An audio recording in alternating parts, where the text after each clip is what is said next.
I'm trying to figure out exactly what it is that the Republicans believe our job is, because right now they have relinquished their constitutional duties over to an unelected bureaucrat, someone who no one went out to vote for. And absolutely, he is occupying the Oval Office, as we saw yesterday. And that is a first for me, to see someone occupying the Oval Office who's never actually been elected to the Oval Office, and actually answering more questions than the person that allegedly got elected. But for whatever reason, this is the first time we're having a Doge subcommittee hearing, and that guy's not here. Instead, we have y'all. So I do want to thank you for coming. We've actually consistently on this side of the aisle promoted this idea of making investments into technology so that we can do things such as, say, look at the Department of Defense. The Department of Defense, that takes up approximately 50% of our discretionary income, or our discretionary spending. Approximately 50% goes to Department of Defense. Department of Defense has not been able to pass an audit in the last 6 audits, and we're not talking about pennies. I understand that we want everything to be perfect, and if we could get all waste, fraud, and abuse out, that would be fantastic. But let me talk about the big numbers.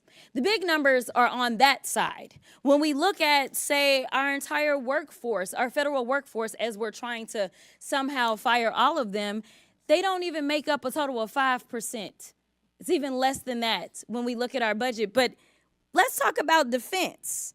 That just happens to be the same side of the ledger that Mr. Musk gets the vast majority of his money from. In fact, at the same time that they were unlawfully, and we will stay in court, because on this side, we believe in law and order. We believe in, a number of us are actually lawyers, but nevertheless, we understand the Constitution. We believe in that as well.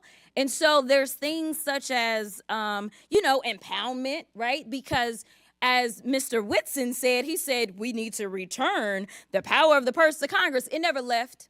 According to the Constitution, that's where it's at.